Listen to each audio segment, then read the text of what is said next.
Hey guys, it's Lola from Core. We're doing a video today to look at Romanian deadlifts, sometimes known as RDLs.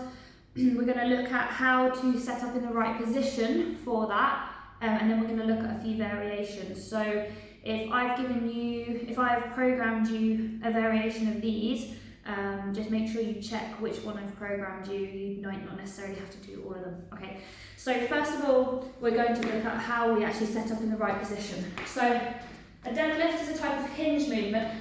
By the way, I can't fit my head in, so sorry about that. So your hinge movement sends you back at the hips. All deadlifts are a hinge movement. With the RDLs, we have a straighter leg position, although there is some knee movement, but you should feel a nice stretch along the hamstrings. Well, nice might be a bit of an odd word to choose for that. So the difference between your deadlift and your squat is where the movement's happening. So while the deadlift movement is a hinge and your hips are going back, in your squat movement, your knees are going to come forward and your hips are going to go back. So in the squat, you're coming down like that. In your deadlift, you're coming back. So it can be really difficult, complex, confusing actually to get the right hip hinge movement. So I'm just going to show you my favourite way to make sure that you're doing that correctly. I'm going to use this pole thing. If you're at home, and something actually my favourite thing to use for this anyway, is just like a broom or a mop, something nice and light. It's only really so that you've got something straight. So you're going to hold it behind your back and just crouching down here so you can see. So you're going to do this in standing, but I'm showing you here so you can see. So you've got your 3 points of contact, okay? You've got where your hand touches your head, you've got where your bottom hand touches your lower back, and you can have that lower behind the sacrum, and you've got where the stick touches your middle back. So you want to maintain those 3 points of contact the whole way. So as you come down, you can feel that maintains. I'm going to pick you up to try and show you what I mean by this. So hopefully this is a bit better. So I'm holding my 3 points of contact. Now if I was to flex up at the top of my back, I would come away from my hand here, the top hand. If I was to flex in my lower back, like that, this hand would come away. And if I was to hyperextend my spine, like that, you can see there's a gap between the stick and my back. So the idea is that you keep those 3 points of contact all the way down, all the way up, like so. So when you're standing up on the upward phase of your hip hinge, you want to make sure from this position that you're not peeling up like that. You want to keep your ribs tucked down, and you're going to come up by squeezing the bottom forwards. So it can be helpful to keep looking down as you do that. So I'm coming down and squeezing to come up, so my back and my torso are staying in the same position.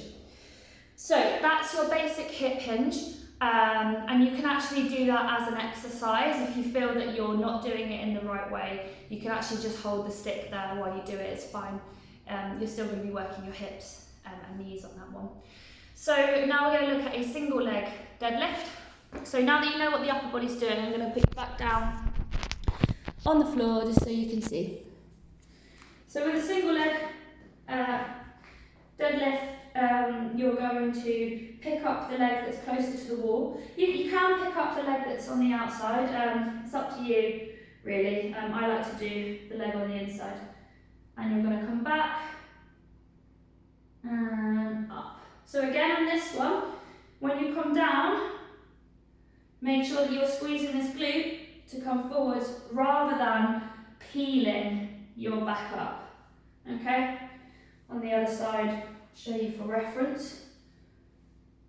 So the thing that tends to happen on this side, if you're closer to the wall, is the hip tends to open out a bit. So I'll bring it back up again. So what a common sort of tendency which we want to avoid in these movements is when we come down, and you don't need to use a wall at all, it's just really there for your stability, is that when we come down, this hip, oh, it fell over that. When we come down, this hip wants to open out like that, so we want to keep it really pushed down so that both the hips are square to the floor and doing that nice and slowly, okay? And without falling over at the end. Okay, so that's your single leg RDL. And the last one we're going to look at is single leg Romanian deadlift with some added resistance, and that really gets the hip working. So I'm going to use a big gym ball. I'm going to get it down. I'm a bit too short. You can use a small gym ball as well. So it's actually a better angle, isn't it? So I'm going to put it there. I'm going to stand close enough to it and have it high enough up so that it doesn't just fall down. And then I'm going to take, I think on this one it really is easier to take the closer leg away. Okay, so set yourself up, and then you're doing your RDL there, squeezing the bottom to come back up, and coming back up. I'll just show you the other way, in case it was hard to see what I was doing. So, closer leg in, sending my hips back, and back up, pushing that ball into the wall. Okay, and the rep ranges on these, just put this ball back, now. You're normally going to be aiming for around 10 to 20 of those. If you have any questions about that, send a message, because they are quite hard to teach when you're not in person, because you can't give the right cues back. I hope that made sense, and I'll see you in the next video. Thank you for watching.